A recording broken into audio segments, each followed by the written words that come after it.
Hi everyone, it's Rachel Kleinman from rwcrafts.com. Welcome back to another video. Today I will be playing with my gel plate and experimenting with how to get different textures using my rubber stamps. So the gel plate I'm using is from Gelly Arts. It is size 5x7. All of the paint I'm using is Liquitex acrylic.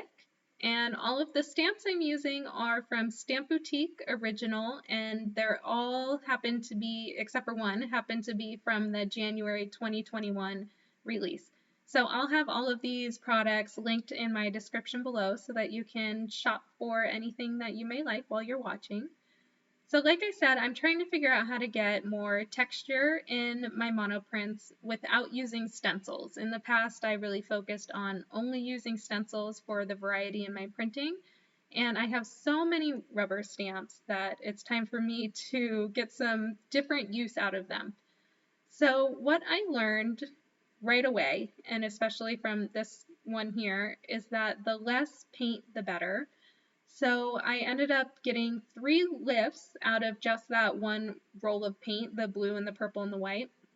So the first lift, there was so much paint that even though I had put the stamp down, you didn't really see any texture from the stamp. And then by the time I did the third lift, there was a lot of texture showing. So moving on, I'm trying to use less paint. Sometimes it works, sometimes it doesn't. But I do usually like my second lift better than the first, just because the first one just feels a little too bulky for me. Another thing that I learned when using the stamps for texture is that it's important to clean off the stamp in between each press onto your gel plate. So in one of the later ones, what I end up doing is I have a piece of paper off to the side and I stamp my rubber stamp into the plate, and then I kind of clean it off by stamping it onto my piece of paper and then put it back on my plate and then back on the piece of paper. And what that ends up doing is giving me just a cleaner definitions from the lines of my rubber stamps. So once I learn how to do less paint and I learn how to be patient by cleaning off the stamp in between each use, then I will get a more desirable collage. So what I end up doing with a lot of the pieces that I'm making is I will cut them into various shapes to use as collage bits and pieces for tags or art journals. Some of them I have already cut into just the shape of a mixed media tag that I'll use as my base for later. So there's really a lot of different things you can do with them, and some of them you may be happy with as is, and you just put them in your collection to admire for later. So I did want to add that I have been away for a while, and thank you everyone for still being here, a part of my channel. So what ended up happening is I got a new computer, which meant I also got a new movie editing program, so that took a lot of learning.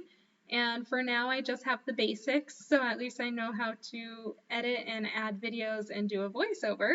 So I'll consider that a win for now. I still have a long way to go and a lot to learn, but that was definitely a process.